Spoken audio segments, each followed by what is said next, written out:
तुम्ही पाहत आहात MCN न्यूज मराठी। आषाढी एकादशीच्या पावन निमित्ताने बुलढाणा जिल्ह्यातील जळगाव जामोद तालुक्यातील आसलगाव येथील अंगणवाडी केंद्र क्रमांक 4 मध्ये गुरुवार दिनांक 23 जुलै रोजी गावातून पारंपरिक दिंडी यात्रा उत्साहात काढण्यात आली। चिमुकल्या बालकांनी विठ्ठल रुक्मिणी, संत ज्ञानेश्वर, संत तुकाराम आदींची आकर्षक वेशभूषा परिधान करून उपस्थितांची मने जिंकली।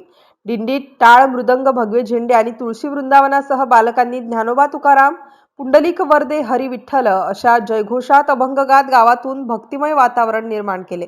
या उपक्रमातून वारकरी संप्रदायाची परंपरा, भारतीय संस्कृती, भक्ती, एकता आणि सामाजिक मूल्यांचा संदेश चिमुकल्यांपर्यंत पोहोचवण्याचा प्रयत्न करण्यात आला।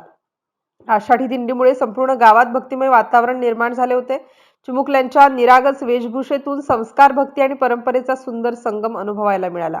या उपक्रमासाठी अंगणवाडी सेविका किरण इंगळे, मदतनीस शारदा बोदडे, पालक, ग्रामस्थ तसेच नागरिकांनी उत्स्फूर्त सहभाग नोंदवला। उपस्थितांनी चिमुकल्यांच्या आकर्षक वेशभूषेचे आणि त्यांच्या सादरीकरणाचे मनापासून कौतुक करत आषाढी एकादशीचा उत्सव आनंदोत्सव साजरा केला। MCN न्यूज मराठीकरिता दिलीप इंगळे, जळगाव।